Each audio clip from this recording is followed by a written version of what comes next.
우리 옆분들과 서로 인사 나누시겠습니다. 늘 함께 해줘서 힘이 됩니다. 이렇게 인사할까요? 늘 함께 해줘서 힘이 됩니다. 고맙습니다. 고맙습니다.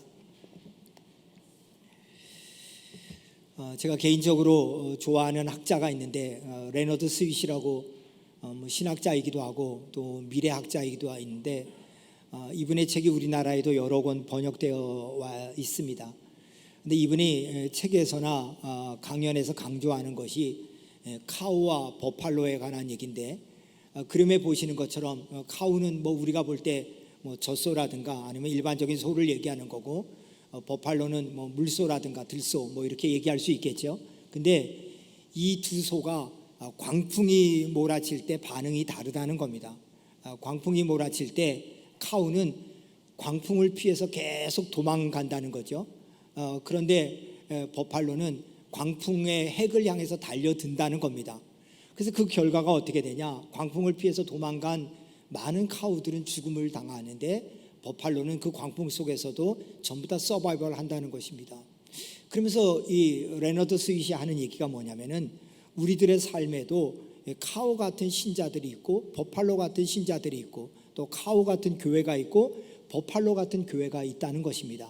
그래서 카우 같은 경우는 뭐냐? 그냥 남들이 먹여주는 음식이나 먹고 또 목장 안에서 가두어서 길러서 그래서 그것에 순응하고 그리고 모든 삶 가운데서 그렇게 수동적이다 이렇게 얘기하는 거죠. 그래서 이런 교인들과 교회는 뭐하냐? 그냥 교회 안에서 우리끼리만 좋아하고 세상 밖에 대한 관심도 별로 없고 또 세상에 나가가지고 영적 싸움을 할 때 그걸 잘 이기지 못한다는 겁니다. 그러나 반면에 버팔로 같은 교회와 교인들은 뭐하냐? 버팔로 같은 경우는 자기가 먹이를 그렇게 구해서 목초지를 향해 가고 또 무리를 지어서 움직이기도 하고 그럼을 통해 가지고 서바이벌 한다는 거죠. 그렇기 때문에 버팔로 같은 교회와 교인들은 뭐냐? 세상에 대해서도 적극적으로 반응하고 그것을 향해서 달려나가기도 하고 그것을 변화시키기 위해서 애쓴다. 그래서 미래 교회는 뭐냐? 앞으로 이런 버팔로 같은 입장이 돼야 된다. 이런 강조점을 많이 얘기하고 있는 것을 볼 수 있습니다. 제가 이 이야기를 읽으면서 생각한 것은 뭐냐? 우리의 삶도 그렇지 않을까?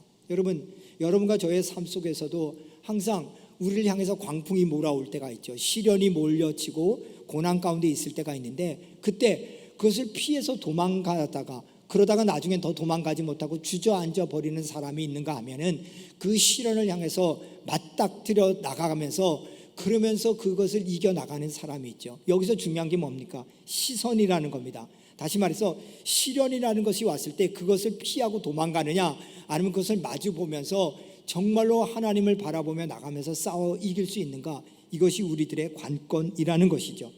오늘 봉독한 말씀도 그런 내용입니다. 오늘 봉독한 말씀의 1절은 이렇게 시작되고 있습니다. 이스라엘 자손의 온 회중이 여호와의 명령대로 신광야에서 떠나 그 노정대로 행하여 루비딤의 장막을 쳤으니 백성이 마실 물이 없는지라. 여러분, 여기에 보면은 이스라엘 백성이 직면한 첫 번째 문제가 있습니다. 그 첫 번째 문제가 뭡니까? 물이 없는 겁니까? 아닙니다. 오늘 말씀을 가만히 보세요. 오늘 말씀을 보면 뭐라고 되어 있냐? 여호와의 명령대로 신광야를 떠나 그 노정대로 행하여 루비딤 장막에 진을 쳤는데 먹을 물이 없더라, 이겁니다. 여러분, 뭐가 문제죠? 여호와의 명령대로 따랐다는 겁니다. 하나님의 명령대로 따라서 그 여정을 가면은 그곳에 먹을 것이 풍성하고 마실 물이 풍성해야 되잖아요. 근데 뭐가 문제죠? 여호와의 명령대로 갔는데 마실 물이 없다는 게 문제라는 거예요. 여러분, 이 말은 무슨 말이냐? 이스라엘 백성이 순종했다는 겁니다. 근데 순종했는데 뭐 하는 겁니까? 너무너무 결과가 나에게 괴로움이 왔다는 거예요. 여러분, 이것이 여러분과 저의 신앙생활에서도 문제가 아니겠습니까?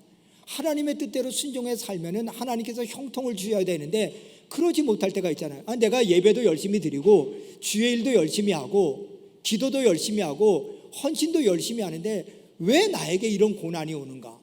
왜 나에게 이런 문제가 오는가? 여러분, 이것이 우리에게 닥쳐오는 문제와 고민거리가 아니겠습니까?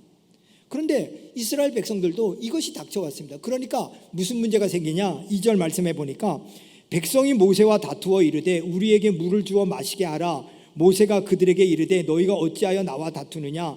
너희가 어찌하여 여호와를 시험하느냐 이렇게 얘기합니다. 여러분 보세요. 하나님의 명령대로 순종하여 가지고 그 길을 떠났는데 그것 때문에 고난이 오자 당장 뭐가 합니까? 바로 지도자인 모세와 싸우고 하나님에 대해서 의심합니다. 하나님 살아계신 건 맞아? 하나님께서 살아계시다면 이런 어려움을 줄 수 있어? 당장 이렇게 되더라는 거죠. 여러분 정말로 이 문제를 우리들이 바라보면서 정말 우리랑 비슷한 것 아닐까? 우리도 그러잖아요. 정말 신앙생활 열심히 하면 하나님이 형통으로 인도하신다고 믿는데 그렇게 또 약속도 했는데 왜 약속대로 되지 않느냐? 그래서 그 말씀을 증거한 모세와 싸우고 그 말씀을 증거토록 한 하나님에 대해서는 의심하는 거죠. 하나님 정말 살아계신 건 맞아?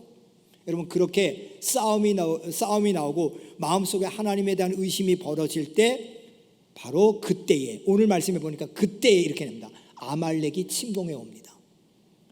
아말렉은 어떤 족속입니까? 아말렉은 에서의 후손이거든요. 그리고 아말렉은 뭐냐? 하나님을 두려워하지도 않고 하나님을 믿지도 않는 민족이에요. 그래서 신명기 25장 19절에 보면 그러므로 내 하나님 18절에 보면 그들이 아말렉 너를 길에서 만나 내가 피곤할 때에 내 뒤에 떨어져 약한 자들을 쳤고 하나님을 두려워하지 아니하였느니라 이렇게 기록되어 있습니다. 그러니까 아말렉은 어떤 존재입니까? 이스라엘 백성들이 무리를 지어서 이렇게 건너가고 있을 때 그 사이에서 피곤한 사람들, 그 사이에서 문제가 일어나면 그곳을 침투해가지고 그 사람들을 공격하고 그리고 하나님을 전혀 두려워하지 않는 민족이라는 겁니다. 여러분 그러니까 우리들 사이 속에도 마찬가지죠. 신앙생활을 하는 데 있어서 우리 안디옥 교회 공동체가 이렇게 가는데 우리 속에서 시험에 든 사람이 있습니다. 또 수근수근거리고 문제를 일으킨 사람이 있습니다. 그러면 뭐 하는 겁니까? 아말렉이 기가 막히게 알아가지고 그 사이를 침공한다는 거죠. 이들은 하나님을 두려워하지도 않아요. 사람들 사이에 분열이 일어나기 시작하면 그 사이를 비집고 들어오는 겁니다. 그러니까 지금 이스라엘 백성들이 뭐 하는 겁니까? 모세와 다투고 하나님에 대해서 의심할 때 그 사이를 아말렉이 기가 막히게 알아가지고 침공해가지고 그들을 분열시키고 있는 것을 볼 수 있습니다. 그래서 하나님은 이 아말렉 민족에 대해서 진절머리를 내십니다.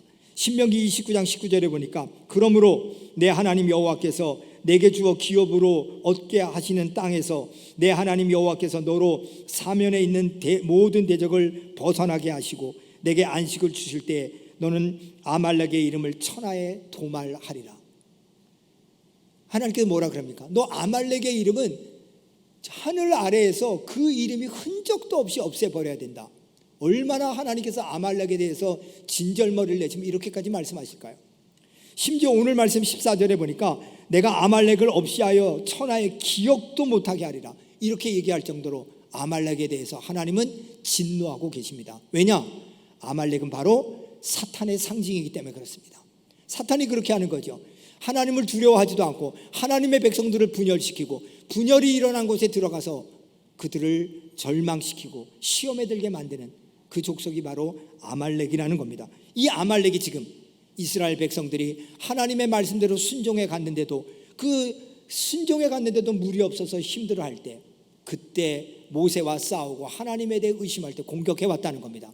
이때 이 절체절명의 위기에서 모세가 무슨 일을 합니까? 4절 말씀 보시죠.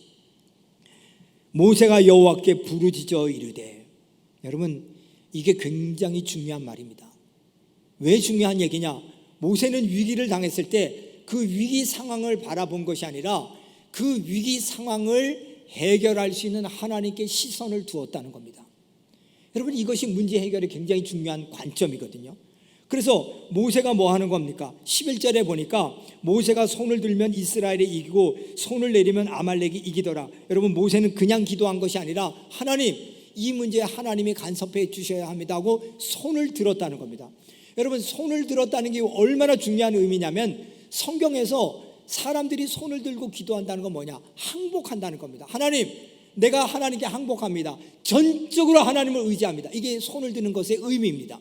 그래서 열왕기상 8장 54절에 보니까 솔로몬이 무릎을 꿇고 손을 펴서 하늘을 향하여 이 기도와 간구로 여호와께 아뢰기를 마치고, 여러분 솔로몬이 무릎을 꿇다 항복이죠. 손을 펴다 두 손을 든다는 건 뭡니까? 하나님 전적으로 의지합니다 하는 기도를 드렸다는 겁니다.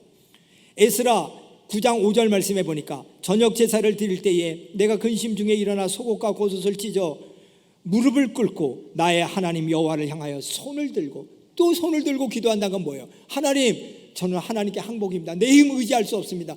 이 문제 해결할 수 없습니다. 하나님께 전적으로 의지합니다. 그게 손을 드는 거예요. 시편 28편 2절에 보니까 내가 주의 지성소를 향하여 나의 손을 들고 주께 부르짖을 때에 나의 간구하는 소리를 들으셨나이다. 다시 환난 중에 지성소, 하나님의 임재의 상징인 그 지성소를 향해 손을 들고 기도했다는 겁니다. 시편 77편 2절에 보니까 나의 환난 날에 내가 주를 찾으며 밤에는 내 손을 들고 거두지 아니하였으며 내 영혼이 위로받기를 거절하였도다. 아삽이 환난 중에 뭐합니까? 손을 들고 기도하면서 내 영혼이 사람의 위로받기를 거절하였다. 사람이 해결할 수 없다는 겁니다. 전적으로 하나님께 의뢰하는 기도를 하였다는 겁니다. 이 기도를 지금 누가 하고 있는 겁니까? 모세가 하고 있는 겁니다. 하나님, 지금 백성들은 나와 싸우고 있고 하나님에 대해서 의심하고 있고 아말렉은 침공해 오고 있습니다. 하나님, 이때 내가 해야 될 일이 무엇입니까? 하나님 도와주셔야 됩니다. 하나님의 힘을 전적으로 의지합니다. 여러분, 이게 위기 상황 속에서 중요하다는 겁니다. 여러분과 제가 정말 위기 상황 속에서 이 위기를 이기고 싶으면 뭐하냐? 우리의 초점이 하나님께 둬야 될 줄 믿습니다. 그게 승리의 비결이라는 거예요. 그럼 좀 더 구체적으로 어떻게 할 때 위기 가운데서 이렇게 하나님이 우리를 도우시고 승리하게 하는 여호와 니시의 깃발을 휘날릴 수 있을 것인가? 제일 첫 번째는 여러분과 저의 삶의 기준이 바뀌어야 됩니다. 여러분, 제가 여러분에게 질문하겠습니다. 여러분들이 살아가다가 문제가 생기잖아요. 그럼 한 가지 문제가 생겨서 그 문제가 해결되면 그 다음에는 문제가 안 옵니까? 그거 아닌 거 알잖아요. 여러분과 제가 살다가 문제가 생겨서 해결된다고 해서 다음에 또 문제가 안 오지 않고 또 옵니다. 그걸 어떻게 합니까? 그건 너무 심플해요.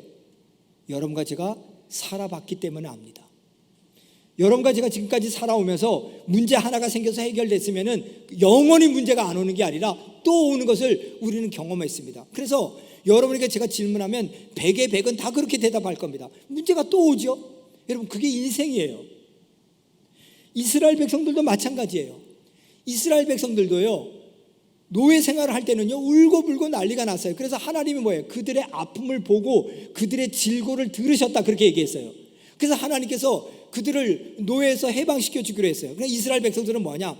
내가 노예만 해방돼 봐라, 그러면 나는 정말로 자유하게 될 것이다, 이렇게 생각했어요. 하나님이 노예에서 해방시켜 줬어요. 근데 문제가 안 생겼나요? 아니요. 노예에 해방돼서 나오자마자 뭐가 있어요? 홍해가 있어요. 그러니까 이스라엘 백성들이 뭐예요? 홍해 앞에서 또 울고불고 난리가 났네요. 왜 이런 문제가 생겼냐고 원망해요. 하나님 또 해결해 줬어요. 그럼 문제가 안 생깁니까? 아니에요. 그 다음에 마라에 오니까 쓴물이 생기네요. 마실 물이 없는 거예요. 물이 써서 또 울고불고 난리가 나요. 그러니까 하나님이 그 문제 해결해 줬어요. 그럼 또 문제가 없나요? 아니에요. 지난주에 봤잖아요. 어디에서? 신광야에서 먹을 것이 없다고 난리를 쳐요. 그러니까 하나님께서 메추라기를 주고 만나를 줬어요. 그럼 문제가 해결됐나요? 해결됐죠. 그럼 그 다음에 문제가 안 오나요? 또 와요. 오늘 보니까 르비딤에서 마실 물이 없게 되었다는 거예요. 여러분, 제가 무슨 얘기하고 싶은지 아시죠? 인생이라는 것은요, 문제가 해결됐다고 해서 그 문제 다음에 또 문제가 안 오는 게 아니라 끊임없이 온다는 겁니다. 근데 여기서 한 가지를 더 생각해야 됩니다. 그러면은 여러분과 저의 삶은 문제가 오면은 원망하고, 문제가 해결되면 감사하고, 또 문제가 오면 원망하고, 또 그 문제 해결되면 감사하고, 그래서 원망 감사, 원망 감사, 원망 감사, 그렇게 사시겠습니까? 여러분, 그거는 예수 믿지 않아도 그렇게 살아요. 사업에 문제가 있어서 원망하다가 사업의 문제가 해결되면 감사하고, 육신의 질병의 문제가 있어서 원망하다가 육신의 질병의 문제가 해결되면 감사하고. 그럼 뭐예요? 우린 늘 불평과 감사를 병행하는 삶을 살 수밖에 없는 인생으로 전락하는 거예요. 그럼 우리는 뭐예요? 정말로 승리하는 승리를 맛볼 수가 없다는 거죠. 그러면은 우리는 어떻게 살아야 되는가? 그 해답이 5절과 6절에 있습니다. 5절과 6절을 보시길 바랍니다. 여호와께서 모세에게 이르시되 백성 앞을 지나서 이스라엘 장로들을 데리고 나일강을 치던 내 지팡이를 손에 잡고 가라. 내가 호렙산에 있는 그 반석 위 거기서 내 앞에 서리니 너는 그 반석을 치라. 그것에서 물이 나오리니 백성이 마시리니 모세가 이스라엘 장로들을 목전에서 그대로 행하니라. 여러분, 하나님께서는 물이 없어 아우성 치는 이스라엘 백성들에게 모세에게 명해서 이렇게 하라 그럽니다. 너 장로들을 데리고 저 호렙산 위로 가. 너 그 호렙산 위에 갔을 때 내가 너 출애굽할 때 준 지팡이 있지? 그 지팡이를 잡고 그곳에 가서 반석이 있는데 내가 그 앞에 쓸 테니까 네가 그 반석을 쳐. 그러면 거기에서 물이 나올 거야. 이렇게 얘기하십니다. 여러분, 이게 상식적으로 말이 되는 얘기입니까? 정말 말 같지도 않은 얘기죠. 왜? 반석을 치면은 돌가루가 생기지 거기에 무슨 물이 나옵니까? 그러니까 하나님은 말 같지도 않은 명령을 하신 거예요. 그런데 하나님께서 왜 이런 말도 안 되는 명령을 하셨을까? 그 명령에 순종하는 것에 따라서 이 마실 물의 문제가 해결될 뿐 아니라 근본적인 문제가 해결된다는 걸 말씀해 주고 싶은 거예요. 다시 말해서 네가 내 말에 순종해 사느냐 순종하지 않느냐가 영원한 승리를 가지고 사는 삶이 될 수 있는 그 원인이 된다는 걸 말씀해 주고 싶은 거예요. 왜 그러냐? 지금 이랬잖아요. 하나님이 내가 서 있는 반석, 내가 서 있는 앞에 있는 반석, 여기에 돌을 치면 물이 나올 거라는 거예요. 그러면은 이 반석이 무엇을 의미하는 거냐고요. 여러분, 이걸 제가 그냥 제 생각으로 해석하는 게 아니라 성경이 아주 명확하게 얘기하고 있어요. 이 반석이 뭔지를 명확하게 얘기하는데 그 반석이 고린도전서 10장 2절에서 4절에 나와 있어요.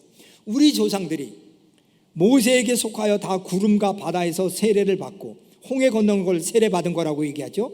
다 같이 신령한 음식을 먹으며 만나와 메추라기죠. 그 다음에 다 같이 신령한 음료를 마셨으니 이는 그들을 따르는 신령한 반석으로부터 마셨는데 그 반석이 곧 누구라고요? 그리스도다. 이렇게 얘기하는 거예요. 그러니까 하나님 지금 상징적으로 얘기해 주는 거예요. 뭐냐? 내가 서 있는 것 앞에 있는 반석이 뭐냐? 이것이 곧 나를 상징하는 거다. 그리고 신약에서는 예수를 상징하는 거다. 다시 말해서 너희들의 가지고 있는 가장 근본적인 문제, 당장 물이 없어. 그러면 이 물 해결해. 그럼 또 목마름이 오잖아요. 그거 말고 너희들의 가장 근본적인 너희들이 가지고 있는 문제를 해결해서 영원한 승리를 주고 기쁨이 주는 물이 뭐냐? 그게 바로 나라는 반석이고 그리스도라는 반석이다. 너희들의 눈이 반석이신 하나님, 반석이신 예수님께 두지 아니하면 너희들은 끊임없이 감사했다, 불평했다, 감사했다, 불평했다, 그런 인생이 살 것이다. 그런데 너희들이 반석이신 하나님, 반석이신 예수님이 너희들의 눈의 관점이 되기 시작하면은 똑같은 상황 속에서도 불평과 불만이 아니라 그것을 기뻐하고 감사할 수 있는 사람으로 될 수 있다. 그것이 승리의 삶이다. 오늘 그것을 우리에게 말씀해 주고 있는 것입니다. 그 대표적인 예가 어떤 얘기입니까? 사마리아 여인의 예입니다. 요한복음 4장 13절 14절에 보니까 이 물을 마시는 자마다 다시 목마르려니와 내가 주는 물을 마시는 자는 영원히 목마르지 아니하리니 내가 주는 물은 그 속에 영생하도록 솟아나는 샘물이 되리라. 여러분, 사마리아 여자는요 목마른 여자였습니다. 그래서 그 목마름을 해결하기 위해서 뭐합니까? 남자를 계속 바꿨어요. 남편이 몇 명 있었죠? 5명 있었고 지금 사는 남편도 자기 남편이 아니라 그럽니다. 그러니까 6명의 남편이 있는 거죠. 이 여인은 뭐라고 생각했습니까? 야, 이 남자 만났다가 저 남자 만나면 내가 삶이 행복해지겠지. 또 바꾸고 또 바꾸고. 그러나 뭐합니까? 그에게는 영원히 목마릅니다. 그러니까 사람들이 그걸 손가락질합니다. 저 환양녀, 몸을 파는 여자, 남편 잡아먹는 여자. 그래서 이 여자는 낮에 물길로 왔습니다. 왜? 팔레스타인에는 뜨겁기 때문에 아침이나 저녁에 길로 오는데 낮에 물길로 간다는 건 뭡니까? 동네 사람들로부터 손가락질 받는 여인이었습니다. 그러니까 이 여인은 뭐합니까? 늘 갈증이 있습니다. 인생이 이게 뭐란 말인가? 내가 만족할 줄 알았는데 왜 이런 삶이 되는가? 근데 그런 여인을 예수님이 만났습니다. 그리고 그녀에게 영원히 목마르지 않는 샘물, 영생하도록 솟아나는 샘물을 주겠다고 말씀하십니다. 그 여인이 예수님을 만나서 그 물을 마십니다. 그렇게 되니까 요한복음 4장 28절 29절에서 여자가 물동이를 버려두고 동네로 들어가서 사람들에게 이르되 내게 행한 이 모든 일을 내게 말한 사람을 와서 보라, 이는 그리스도가 아니냐 하니. 여러분, 이 여인이 뭡니까? 물동이, 내가 목마름을 해결할 수 있다는 물동이를 버립니다. 그리고 뭐라 그럽니까? 자기를 손가락질하던 사람들에게 뛰어들어가서 여러분, 내가 예수 만났습니다, 그리스도 만났습니다, Come and see, 와서 보십시오 하고 증거자가 됩니다. 여러분, 이 여인 속에는 누구도 말릴 수 없는 기쁨이 들어온 겁니다. 지금까지는 사람들을 다 거부하고 싶고 내 삶 속에서 너무너무 힘들었던 삶이었는데 예수님이라는 반석의 물을 마시니까 그 다음부터 뭐합니까? 그 상황을 이겨나가는 승리자가 되더라는 겁니다. 여러분, 그렇기 때문에 정말로 하나님이 여러분들을 위해서 준비해 놓으신 반석이신 예수님, 이 예수님을 통해서 여러분들의 모든 상황을 해석할 수 있는 눈이 열려지기를 주님의 이름으로 축원드립니다. 하박국을 보세요. 하박국 속에 뭐라 그럽니까? 무화과나무, 포도나무, 감람나무에 열매 하나도 없다. 밭에 소출도 없다. 외양간에 양도 없고 또 소도 없다. 아무것도 없다. 그러면 하박국은 뭐합니까? 불평불만이죠. 아니 왜 이렇게 없어? 그리고 바벨론이 침공한다는 소리를 들었을 때 하박국 2장에 보면 레슬러 위드 갓, 하나님과 레슬링한 사람입니다. 그래서 하나님과 레슬링하듯이 하나님께 대들었어요. 하나님, 우리가 하나님 잘 믿는데 왜 하나님 바벨론 침공하게 합니까? 하나님, 우리는 하나님 믿는데 왜 악한 사람이 더 잘 됩니까? 이렇게 불평하던 사람입니다. 근데 이 불평하던 사람이 자기가 먹을 것이 하나도 없어요. 바벨론이 침공해요. 그럼에도 불구하고 하박국 3장 18절에서 나는 여호와로 말미암아 즐거워하며 나의 구원의 하나님으로 말미암아 기뻐하리로다. 여러분, 이게 승리자의 소리 아니에요? 왜요? 초점을 하나님께 뒀어요. 초점이 밭에 소출이 없다. 감람나무, 포도나무, 무화과나무 열매가 없다. 우리 간에 양이 없다. 없는 것이 초점이 아니라, 내가 지금 죽게 되었다가 초점이 아니라, 이 상황 속에서도 하나님을 바라봤더니 아무리 없을지라도 나는 구원받았는데 뭐 나 승리할 수 있어. 니네가 아무리 나를 죽이려고 그래도 난 죽을 수 없어. 왜? 구원의 하나님이 나를 지켜주시기 때문이야. 이 눈이 열리니 승리하게 된 줄 믿습니다. 여러분, 그렇기 때문에 여러분과 제가 눈이 바뀌어야 됩니다. 여러분과 제가 눈이 바뀐다고 해서 상황이 바뀌는 게 아니에요. 여전히 어려움이 와요. 여전히 시련이 와요. 그러나 우리는 뭐예요? 우리의 눈이 하나님으로 인해서 그걸 이길 수 있는 승리자가 된다는 거예요. 바울도 마찬가지 아니에요? 빌립보서 4장 4절에 주 안에서 항상 기뻐하라. 내가 다시 말하노니 기뻐하라. 빌립보서 4장 10절에 내가 주 안에서 크게 기뻐함은. 여러분, 지금 바울은 밖에서 얘기하는 게 아니에요. 저처럼 강단에서 얘기하는 게 아니에요. 빌립보서는 감옥, 옥중에서 쓴 거예요. 여러분, 예수 전하다가 예수 믿다가 감옥에 갔는데 뭐가 기뻐요? 억울하죠. 하나님 이럴 수 있어요? 이스라엘 백성들처럼 하나님을 의심하고 시험하고 대들 수 있죠. 근데 바울은 그러지 않아요. 바울은 하나님, 내가 주 안에 있습니다. 감옥이 아닙니다. 그래서 저는 기쁩니다. 그래서 뭐라고 얘기합니까? 주 안에서, 주 안에서. 눈이 달라요. 나는 감옥이 아니라니까요. 주 안에 있다는 거예요. 주 안에. 시선이 다른 거예요. 그러므로 여러분, 제가 여러분들에게 무슨 마약을 맞은 사람처럼 아무리 두드려 패도 안 아프다, 정신병자처럼 그렇게 살라는 뜻이 아니라 똑같은 어려움이 온다는 거예요. 여러분과 저에게 자식 문제도 생기고 경제적인 어려움도 있고 육신의 질병도 온다는 거예요. 그러나 그것만 바라보면 내가 믿는데도 왜 이렇게 어려움이 와? 그렇게 불평불만하고 살게 되는데, 그게 아니라 나를 구원해 준 하나님, 나를 위해 십자가에 달려 돌아가신 예수님, 그분에게 눈을 갖기 시작하면, 삶의 기준이 그분이 되기 시작하면 그분을 통해서 나오는 생수가 여러분들을 목마르지 않게 하고 감사와 기쁨으로 승리의 노래를 하게 될 줄 믿습니다. 두 번째로, 우리가 위기 가운데서 하나님의 도우심으로 승리하는 삶을 살려면 기도의 능력을 확신해야 돼요. 여러분, 모세가 왜 위기 가운데서 기도했을까요? 왜 산에 올라가가지고 두 손을 들면서 기도했을까요? 여러분, 모세는 기도해 봤더니 하나님이 응답해 주더라는 것을 체험했기 때문이에요. 여러분, 이게 너무 놀라운 얘기예요. 그래서 모세는 문제가 생길 때마다 기도했어요. 출애굽기 14장 15절 16절 보세요. 출애굽한 다음에 뭐합니까? 홍해 문제 때문에 백성들이 막 그럴 때 하나님께 나가서 기도했어요. 그러니까 하나님 뭐라 그래요? 야, 너 어찌하여 내게 부르짖느냐? 너 지팡이 손에 들고 가서 바다 위로 내밀어 그것을 갈라지게 해. 이스라엘 백성들이 바다 가운데서 마른 땅으로 다 행할 것이야. 지금 모세가 뭐 했는 걸 알 수 있죠? 기도했어요. 마라의 쓴물 앞에서는 어떻게 했어요? 출애굽기 15장 25절에 보니까 모세가 여호와께 부르짖었더니 여호와께서 그에게 한 나무 가지를 가리켜서 물에 던졌더니 물이 달게 되었더라. 모세는 쓴물 앞에서도 하나님께 기도해요. 오늘 본문 9절에도 보세요. 모세가 여호수아에게 이르되 우리를 위하여 사람을 택하여 나가서 아말렉과 싸우라. 내일 내가 하나님의 지팡이를 손에 잡고 산 꼭대기에 서리라. 뭡니까? 산 꼭대기로 올라가서 나는 기도할 것이다. 너희들을 위해서 기도할 것이다. 모세가 이렇게 나가고 있습니다. 왜 그렇습니까? 하나님의 능력을 경험했어요.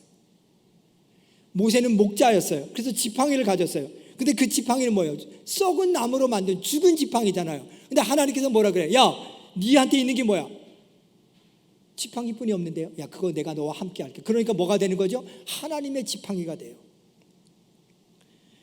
여러분 생각해 보세요. 제가 여기 가지고 있는데 이 손수건이 있어요. 근데 이 손수건이 뭐죠? 그냥 제 손수건이에요. 근데 하나님께서 뭐라 그러는 거야? 야, 이 손수건에 너와 함께해서 이게 하나님의 손수건이 돼줄게. 그럼 뭐 하는 거예요? 놀라운 일이 벌어졌잖아요. 바울 같은 경우도 뭐예요? 능력이 없어요. 근데 바울의 옷에서 나오는 그 옷을 만지기만 해도 치유가 되잖아요. 그게 뭐예요? 하나님이 함께 할 때 능력이 된다는 거죠. 그러니까 여러분이 가지고 있는 재능, 여러분이 가지고 있는 물질, 여러분이 가지고 있는 시간이 하나님의 것이 되기만 하면 그 능력으로 역사한다는 거예요. 그러니까 이 모세는요, 내가 하나님의 지팡이를 짚고 갈 거야. 이 얘기는 무슨 얘기예요? 내 힘 의지하지 않고 하나님의 능력의 손을 붙잡을 거야. 그래서 출애굽기 4장 20절에도 모세가 하나님의 지팡이를 잡았다라 이렇게 기록되어 있거든요. 그러니까 모세의 지팡이가 하나님의 지팡이가 되니까 바로 앞에 가서 지팡이를 휙 던졌더니 그 지팡이가 뱀이 되고, 또 홍해 바닷가 앞에서 지팡이를 손으로 내밀었더니 홍해가 갈라져요. 여러분, 모세의 지팡이가 능력이 있는 게 아니잖아요. 모세와 함께한 하나님의 능력이 있는 거잖아요. 그것을 체험하니까요, 모세는 기도하는 거예요. 하나님의 지팡이, 하나님의 힘을 의지해서 기도하겠다. 그리고 11절에 보니까요, 모세가 손을 들면 이스라엘이 이기고 손을 내면 아말렉이 이기더라. 무슨 얘기입니까? 모세가 지팡이를 쥐는 손을 이렇게 두 손을 들고 기도하니까 이기고, 내리니까 이스라엘이 지더라. 그러면 여러분 보세요. 모세가 손을 계속 들면 피곤하잖아요. 근데 왜 모세가 손을 계속 올렸을까요? 이유는 딱 한 가지죠. 내 눈앞에 보이는데요. 기도하면 이기고 기도하지 않으면 지는 걸 보이는데요. 근데 어떻게 기도하지 않을 수 있어요? 여러분, 기도의 능력을 체험하면 여러분들이 기도 안 할 수가 없어요. 왜? 눈앞에 보이는데요. 기도하면 하나님이 역사하고 기도하지 않으면 하나님이 역사하지 않는 걸 아는데, 그럼 여러분 왜 기도 안 하세요? 이유는 딱 한 가지죠. 기도의 능력을 체험하지 않으니까. 그게 없으니까. 뭐 기도 하나 안 하나 똑같은 것 같은데 정말 똑같을까요? 너무너무 다른데요. 손을 들면 이기고 손을 내리면 지는데 내 눈앞에서 그게 보이는데, 지금 저 여호수아가 싸우는데 내가 기도했더니 여호수아가 이기고 내가 기도를 멈추니까 여호수아가 지는데 어떻게 기도 안 할 수가 있어요? 필립이 안시가요, 그의 책 기도에서 이런 얘기했어요. 기도는 인간의 능력에서 바라보는 것이 아니라 하나님의 시각에서 바라보는 것이다. 하나님의 시각에서 바라보는 것을 우리는 믿음이라 그러죠. 그러니까 기도한다는 건 뭐냐? 내 눈이 아니라 하나님의 시각에서 바라볼 때 이게 뭔 문제야. 그래서 히브리서 기자는 히브리서 11장 1절에서 믿음은 바라는 것들의 실상이요 보지 못하는 것들의 증거다 이렇게 얘기했어요. 여러분, 믿음은 바라는 것들의 실상, substance, 아무것도 보이지 않는 것 같지만 실제로 드러난다는 거예요. 그러니까 여러분과 제가 하는 믿음의 기도는요, 기도가 뭐가 보여요. 그런데 그게 실상으로 드러난대요. 그리고 보이지 않는 것들이 여러분들에게 에비던스, 증거로 드러난다는 거예요. 이게 믿음의 능력이에요. 그래서 야고보서는 야고보서 1장 6절 7절에서 오직 믿음으로 구하고 조금도 의심하지 말라 그래요.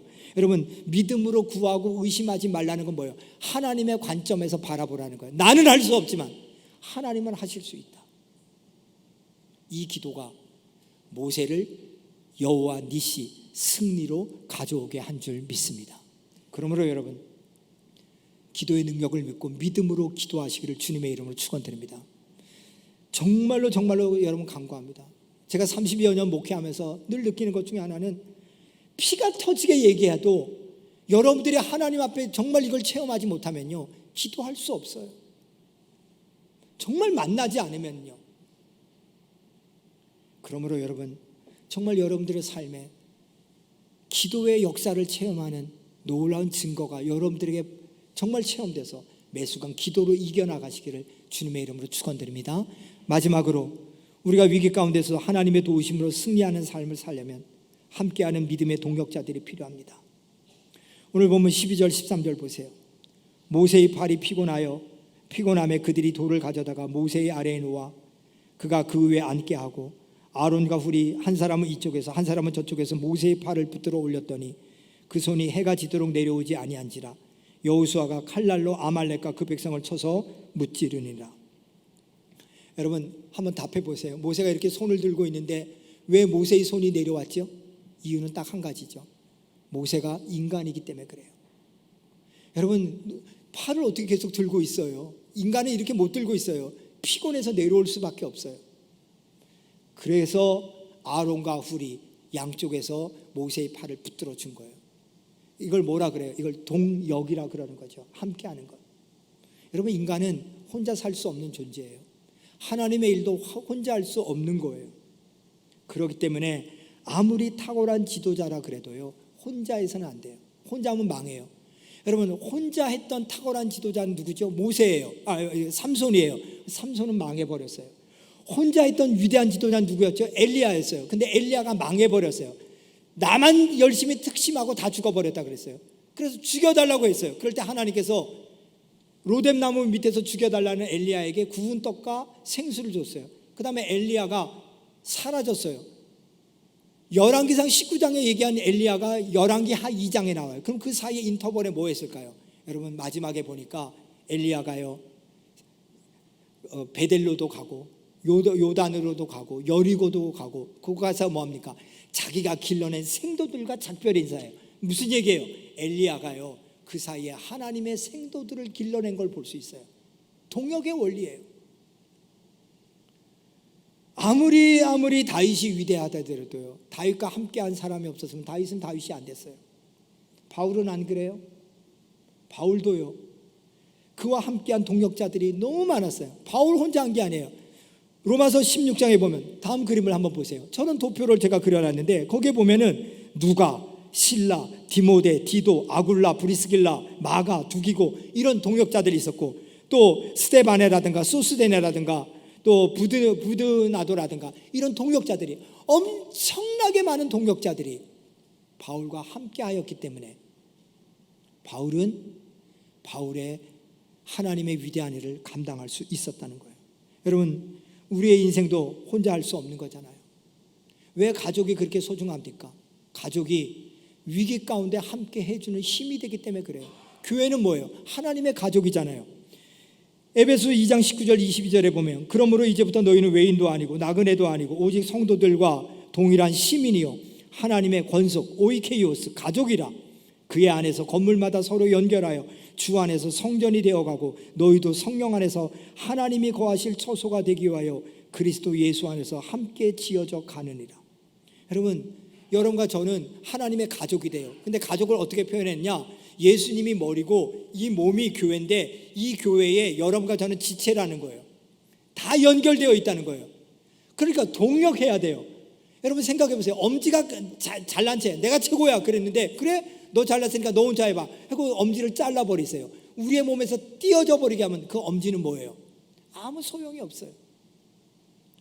지체는 연결될 때 의미가 있는 거예요. 근데 우리는 지체예요. 서로 연결되어 있어요. 우리는 가족이에요. 가족이라는 건 뭐예요? 동역해야 된다는 거예요. 고린도전서 12장 25절 27절에 보니까 몸 가운데서 분쟁이 없이 오직 여러 지체가 서로 같이하여 돌아보게 하셨으니 만일 한 지체가 고통을 받으면 모든 지체도 함께 고통을 받고 한 지체가 영광을 받으면 모든 지체도 함께 즐거워하나니 너희는 그리스도의 몸이요 지체의 각 부분이라. 여러분 그렇지 않아요? 육상 경기에서 열심히 뛰어서 승리했어요. 그러면 다리만 칭찬받나요? 아니잖아요. 팔도 눈도 몸도 다 같이 가는 거잖아요. 사랑하는 여러분, 그렇기 때문에 우리는 뭐예요? 주 안에서 한 가족이라는 거. 서로 함께 동역해야지만 하나님의 놀라운 일을 이룬다는 것. 이것에 대한 눈이 여러분들에게 열려서 정말로 함께함으로 승리하는 삶이 되기를 주님의 이름으로 축원드립니다. 말씀을 마칠게요. 말씀드린 대로 살아있는 한 우리에겐 계속 문제가 옵니다. 그럴 때 여러분 꼭 기억하십시오. 그 문제 속에서 하나님을 바라보면서 나가자. 그리고 하나님께 기도하자. 그분의 도우심을 구하자. 내 힘으로 이길 수 있는 게 아니다. 그리고 믿음의 동역자들을 소중히 여기자는 거예요. 그럴 때 우리는 하나님의 역사로 승리한다는 거예요. 오늘 본문 15절 16절은 이렇게 끝나고 있습니다. 같이 읽읍시다. 시작. 모세가 제단을 쌓고 그 이름을 여호와 니시라고 이르되 여호와께서 명하시기를 여호와가 아말렉과 더불어 대대로 싸우리라 하셨다 하였더라. 여러분, 이 승리를 한 다음에 우리의 모든 것을 싸움을 이긴 영적 지도자인 모세의 기념비, 아니면은 제일 전방에서 쓴 여호수아 사령관의 승전비, 아론과 훌의 위대한 참모의 기념비, 이렇게 쓰지 않았어요. 뭐라고 썼어요? 여호와 니시, 하나님의 승리, 여호와가 깃발이 되어 주신 것, 그걸 기념했어요. 하나님이 싸워줘 승리케 했다는 거예요. 여러분, 여러분과 저의 삶의 승리는 하나님으로부터 비롯되는 줄 믿습니다. 하나님이 우리를 위해서 싸워 주셔야 돼요. 그러기 위해서 여러분들이 다시 한번 여러분들이 어떤 상황 속에서도 여러분들의 시선을 반석 대신 하나님, 반석 대신 예수님께 두고 그분께 간구하면서 믿음의 사람들과 함께 이 싸움을 싸워나갈 때 하나님께서 우리 대신 싸워줘서 승리하는 여호와 니시, 승리의 깃발이 우리 가운데 함께할 줄 믿습니다. 이 승리가 여러분과 저의 것이 되기를 주님의 이름으로 축원드립니다.